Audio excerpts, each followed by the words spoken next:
Mga kumpanya ng langis magtatapyas ang hanggang piso sa presyo ng mga produktong petrolyo mula ngayong hating gabi. Pero banat ng mga transport group, kulang pa rin ang bagong bawas presyo.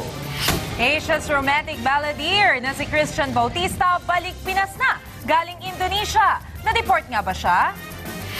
Legal na misis ni Congressman Iggy Arroyo, gustong siya ang mag-uwi sa labi ng asawa sa bansa. Kinakasama ng yumahong kongresista na si Grace Ibuna, posible raw nilang kasuhan. Registration sa Kinder, Grade 1 at First in High School nag-umpisa na kanina. Mga nagparehistro, dumagsa. Sa sports, Powerade Tigers matagumpay na nasungkit ang panalo mula sa Talk and Text sa Game 4 ng PBA Finals. Sunod na abangan, do or die bukas.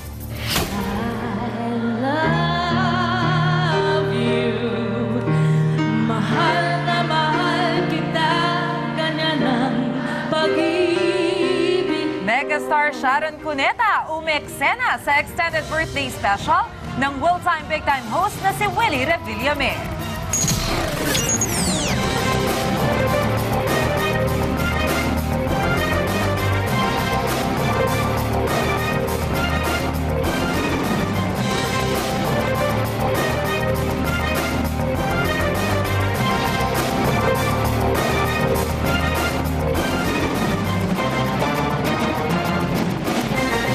Pilipinas, magandang gabi. Ngayong 28 ng Enero 2012. Ang Maksong Balita.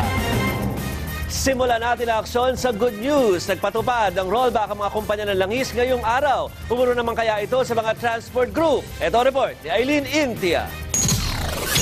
Matapos ang sunod-sunod na oil price hike, muling mararamdaman ng mga motorista ang bawas presyo ng gasolina. Bago maghating gabi, magtatapyas ang Flying V ng piso sa presyo ng biodiesel at kerosene. 25 sentimos naman ang ibinawas sa kada litro ng EV gas, Rush, Thunder, lead-free, habang 40 sentimos naman sa kada litro ng regular gasoline. Maging ang kumpanyang Shell, Chevron, Sea Oil at Eastern Petroleum, magbabawas din sa kanilang mga unleaded at premium gas ng 15 sentimos kada litro. 70 centavos naman kada litro sa kerosene at 90 centavos naman sa kada litro ng diesel. Pareho rin ang bawas presyo ng Petron, pero effective lang ang kanilang rollback bukas ng alas 6 ng umaga.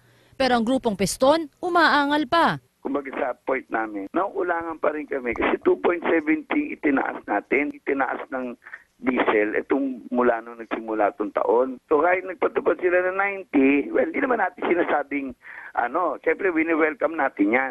Pero hindi pa rin yan, kulang pa rin yan. Ang price adjustment ay bunsod ng pagbaba ng langis sa world market. Aileen Intia, News 5. Nagbalik na sa bansa ang singer na si Christian Bautista. Totoo nga bang pinadeport siya dahil sa paglabag sa immigration laws ng Indonesia? Ang sagot ng Pinoy Balladeer sa report ni Trish Roque. Alas 6 ng gabi nang lumapag ang sinakyang eroplano ni Christian Bautista sa NAIA galing Indonesia. Bagamat relaxed ang mood ng Pinoy Balladeer, kita pa rin sa kanyang muka na meron siyang pinoproblema. Naabot dito sa Pilipinas, na-deport na raw ako. May mga pamilya ko, friends, text sa akin. Right. Pero ang totoong story po, na-deport. Outgoing passenger Armando Diaz. Bago personal na nagsalita si Christian, nag-trend sa Twitter Indonesia ang isyong pagpapadeport sa kanya. Isa rin ito sa mga balitang nag-headline sa webpage ng Indonesian English newspaper na Jakarta Post. Lumabag daw kasi sa immigration rules si Bautista nang mag-show siya sa Tangerang City nung Miyerkules ng gabi na visiting visa lang ang hawak. Sagot naman dito ng Stages Management Group na siyang may hawak sa singer, legal nang naresolba ang anumang naging problema ni Bautista sa immigration. Sa tweet din mismo ni Christian, sinabi nang babalik siya sa Indonesia sa susunod na buwan para naman sa isang Valentine's Day concert. Bago nga raw siya magbalik sa Pilipinas kanina, nagsorry pa raw sa kanyang Indonesian immigration. Isa sa pinakapatok na foreign singer sa Indonesia si Christian Bautista. Bukod sa talagang tinatangkilik ang kanyang mga album, inalok pa siyang gumawa roon ng isang soap opera. Trish Roque, News 5. Bibinggo na raw ang ilang miyembro ng prosecution team na naghahayag ng umano'y mga ill-gotten wealth ni Chief Justice Corona. Pag hindi pa raw nagpaawat ang prosekusyon, banta ng depensa, asunto na ang pwedeng kaharapin ng mga ito. Ito ang report ni Kay Imson.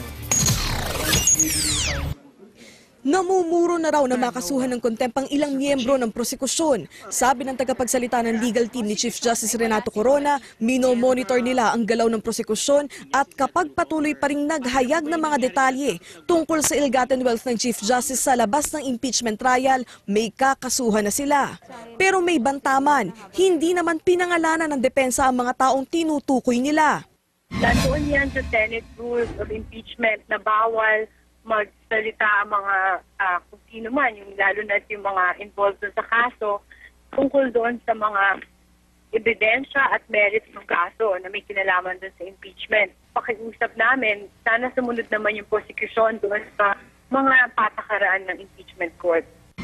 Maging si Ateneo School of Government din Tony Lavinia, dismayado rin sa ipinakikita ng prosekusyon. Kabilang sa kanyang mga pinuna ang sobrang daming testigo na pinaharap ng prosekusyon at ang minadaling articles of impeachment. Kung susumahin, may basihan naman raw ang mga akusasyon laban sa punong maestrado. Pero dahil sa maling estratehiya ng prosekusyon, malamang raw na matalo ang kaso, lalo pat matitinik ang mga abogado ng depensa. Lalamunin sila ng buo ng defense. Parang pumapasok sila sa isang trap. Pero para sa Integrated Bar of the Philippines o IBP, normal lang ang ipinakikita ng prosekusyon, lalo't hindi naman mga bihasang abogado ang mga ito. One, wala nga silang experience in impeachment and that should be taken into consideration. Number two, they're primarily politicians and not trial lawyers. Sa kabila naman ng mga birada, tiwala pa rin ang prosekusyon, mapapatalsik nila si Corona. Kay Imson, News 5. Visa papuntang London na lang daw ang hinihintay ni Aleli Morales Arroyo para may uwi na sa bansa ang mga labi ng kanyang asawa na si Congressman Iggy Arroyo. Pagdating ng Pilipinas, ibuburol muna ang kongresista sa La Vista sa Quezon City bago ito iburol sa Kongreso. Napagkasunduan naman ang magkapatid na Marilu at Mike Arroyo na dalhin muna sa Bacolod ang mga labi ni Congressman Iggy bago ito ilibing sa Manila North Cemetery. Samantala, pinag-aaralan na ng kampo ni Aleli Arroyo ang pagsasampa ng kaso laban sa live-in partner ni Congressman Iggy na si Grace Ibuna. Si Ibuna raw kasi ang umano'y nagpatanggal ng life support ng kongresista.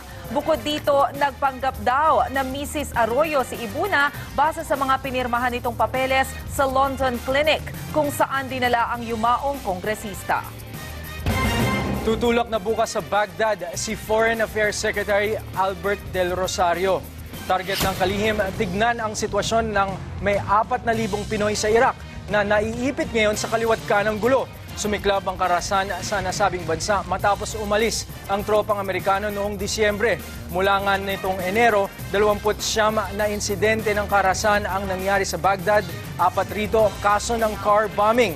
Bilang paghahanda, makikipagpulong si Del Rosario kay Iraqi Foreign Affairs Minister Yosh Yarzebari sa Baghdad para pag-usapan ang seguridad ng mga Pinoy. Para maagapan ang kakulangan sa mga classroom at gamit pang eskwela, nagsagawa na ang Department of Education ng maagang pagpaparehistro ng mga bagong estudyante na papasok sa darating na Hunyo. Ito po ang report ni James Beltran. Parang opening ng klase ang eksena sa Corazon Aquino Elementary School sa Batasan, Quezon City kanina. Ang mga nanay at ilang tatay, karay-karay ang kanilang mga chikiting para sa expanded early registration na itinakda ng DepEd sa mga papasok ng kinder, grade 1 at first year high school sa Hunyo. Si Aling Rose Salvio, natsyempuan pa naming tinutulungang magbasa ang apong si Ino. Kailangan kasi madetermina ng paaralan kung saan section siya ilalagay sa pusukan. Gusto ko kasi siya na maka-enroll agad kasi sa edad niya, alanganin siya. Kasi mag-aaral ako dito. Ano bang gusto mong maging? Ano gusto mo paglaki mo? Malaki. Maging pulis. Sa dami ng mga nagparehistro, inabot ng 1 oras ang ilan bago natapos sa pila. Ganyan rin ang eksena sa Jose Rizal High School sa Pasig. Hinikayat din ng DepEd na magrehistro ang mga out-of-school youth, pati ang mga may kapansanan. Dito kasi matatansya kung gaanong karaming libro, silya at classroom ang kailangan sa susunod na pasukan. Or may mga estimates naman kami kung ano ang mga kakailanganin pagdating ng pasukan ng Hunyo. Pero iba yung estimate dun sa actual. Sa ngayon, 66,800 na classroom pa rin ang kulang sa buong bansa at 100,000 na guro pa ang kailangan ng mga public schools. Habang pinupunan pa raw ito ng ahensya, gagawan daw muna nila ng paraan para mapagkasa ang mga estudyante. Yun nga lang, madalas nauuwi ito sa pagsisiksikan sa mga silid-aralan. James Beltran, News 5. Susunod, isang bangkay ng lalaking tinorture natagpuan sa loob ng isang sako sa Paco, Maynila. Magkabilang sunog, sumiklab sa Makati at Pasig.